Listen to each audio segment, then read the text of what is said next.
Should beginners run marathons? Well, let me answer that. Marathons hurt when you're experienced, they hurt when they go wrong, and they hurt when they go right.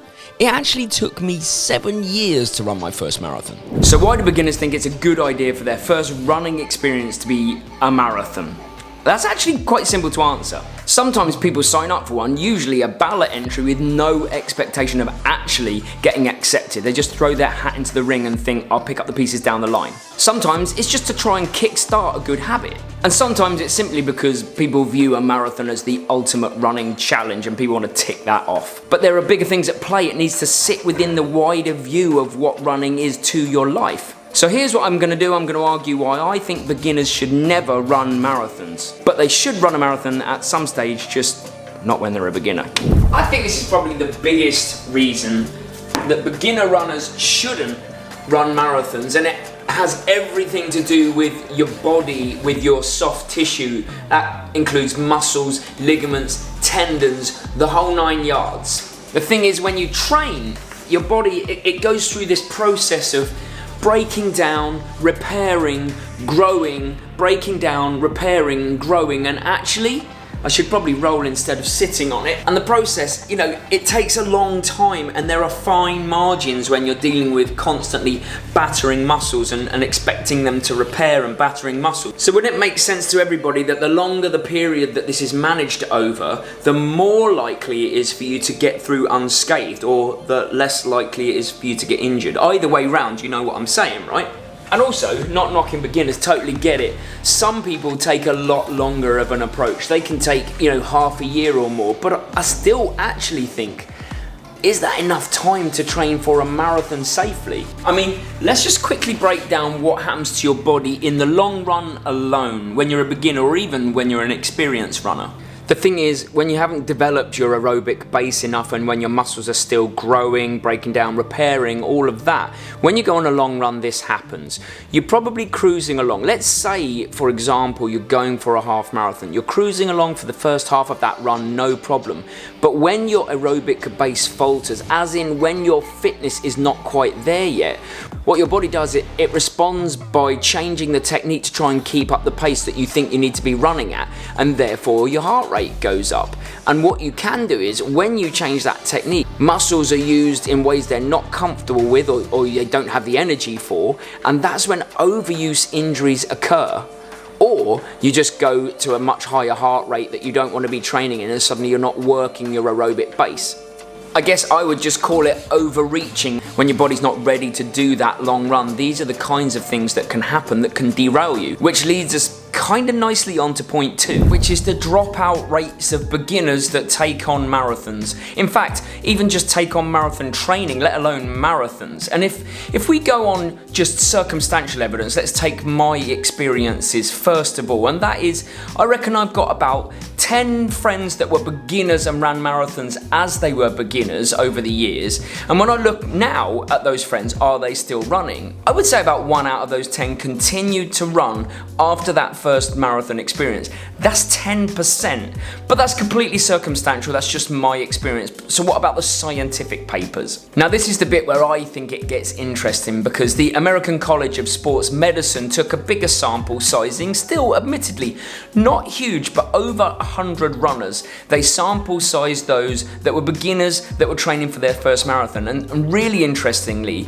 rather than seeing how many of them dropped out after the marathon, what they found was 70% of that sample size didn't even make it to the start line. And that must go back to what we were talking about earlier, because the biggest reason for dropout was, of course, injuries. And then let's layer on top of that the British Journal of Sports Medicine, in an older study admittedly, they found that only 30% of those runners that dropped out during training and didn't even make it to the start line went on to run a marathon in the future. And in fact, 24% of runners that dropped out before the marathon stopped running altogether. That was them, done, checking out. But here is where the news for me gets positive, is that of those beginners that made it to the start line, that ran the marathon, 70% of them went on to run another marathon. That's a huge percentage of runners.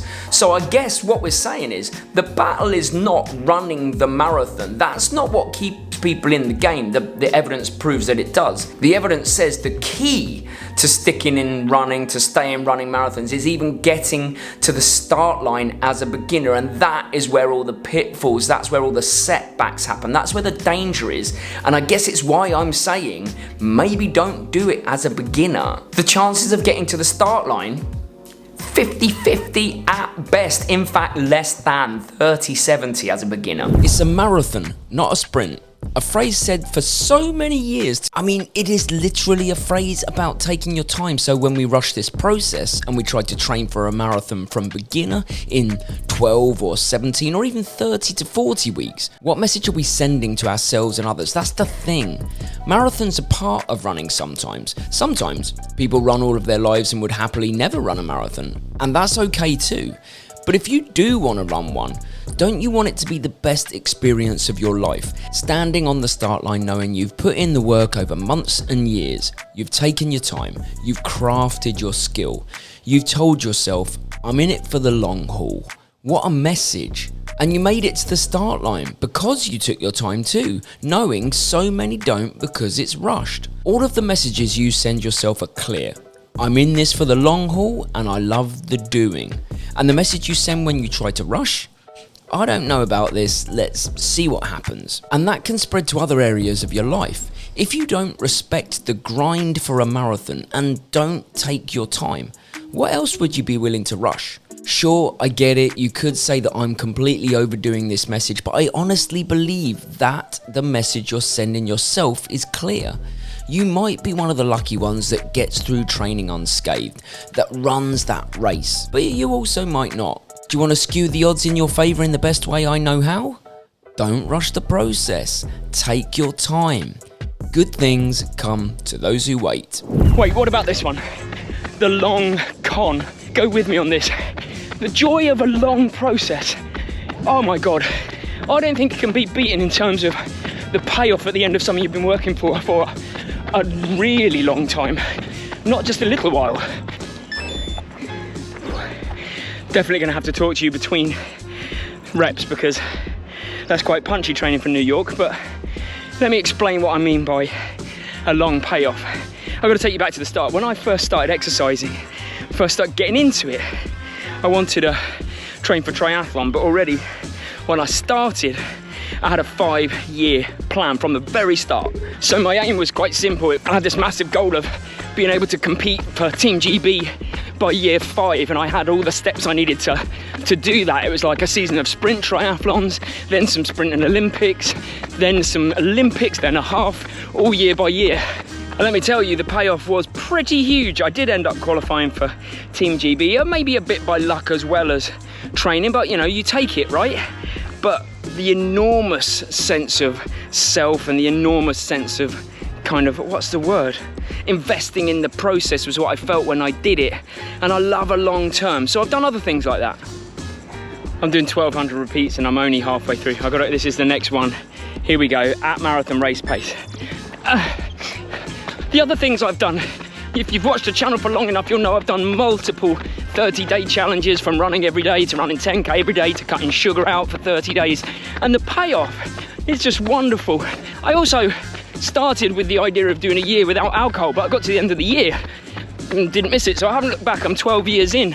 But perhaps my greatest achievement was my first road marathon, because I waited 7 years for that and I worked my way up from it using triathlon as the base.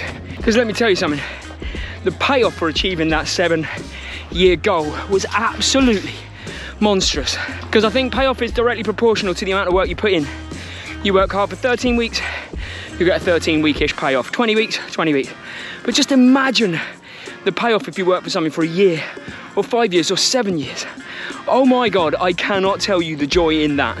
And let's boil it down, let's be real for just a second, that ultimately, training for a marathon, whether you're a beginner or not, actually needs to be an enjoyable process. And my fear would just be that with beginners, because of the lack of knowledge and because of all of the things that we've spoken about already, you know, the muscles not being able to keep up, is it really enjoyable? I mean, I would always boil it down to that. You know, what are you in running for? Because If you don't enjoy it, you're not going to stay doing it for the long term. You have to enjoy it, whether it be the process, whether it be the fact that there's highs and lows, and we know that.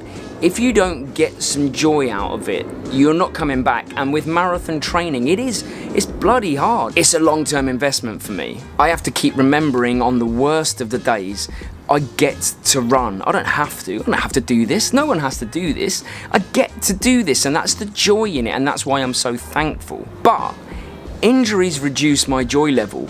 Rushing a process, it reduces my joy level. Doing a lot of it alone, I like it to a certain level.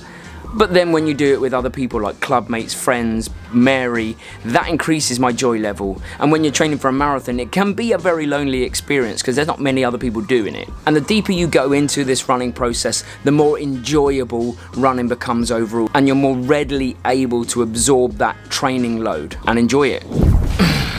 Let's explore some of the, I don't want to call them wrong reasons because there's no real wrong reason to start running, but let's call them misguided-ish reasons to start running, or at least to train for a marathon. And actually, we have some evidence to back that up. Back to that study, the biggest dropout group of people that didn't make it to the start line were the ones that started the marathon training to lose weight or because of perception, people's perception, what they thought they would look like to other people to say, I'm training for a marathon. So those are two kind of outcome-based goals that don't attach you to the process, and therefore they weren't attached to the process, and therefore they dropped out. Time-orientated goals, or even worse, beating a person, is not a reason to train for a marathon. You want to train for a marathon because it's part of the bigger picture of being a better person yourself. So if you're thinking, I need to run that time, or I need to run that pace, or I need to beat my brother, or my friend, or my sister, or whatever, again, is that really going to pin you to it long term as a beginner runner? Or here's another one, what if you do it for these? These are just some of the medals that we've accrued over the years, but I mean, we probably should display them a little bit better. But we've never been motivated by getting a medal. It's nice, by the way, you know, look at that. This is one of the UTMB ones, but this is not what motivates us. And this is a tough one, but even doing it to raise money is not necessarily, or should not necessarily be, your primary goal. It's an amazing outcome and a wonderful thing to do, and I've done it for the London Marathon and Mary did it for the London Landmarks, but I don't know if it should be the primary goal because you want running to be part of your life, and the raising money bit, it ends. So maybe have that as part of the process. It's a really lovely byproduct. Ultimately, running's an infinite journey, and if we treat it like that, then we'll go a long way. But as I said at the start, there really are no wrong reasons to start running, just some better reasons than other to pin you to it long term. If the video's given you something to think about or you learned something new, then please consider subscribing to the channel, but no hard sell. And if you enjoyed the video, I think you're also going to enjoy this one, which was the 7 habits of highly successful runners. And maybe again, you can pick something up, pop it into your running journey. Thanks for watching, you legends. 5 weeks until New York Marathon is starting to get real. See you on Wednesday, race weekend.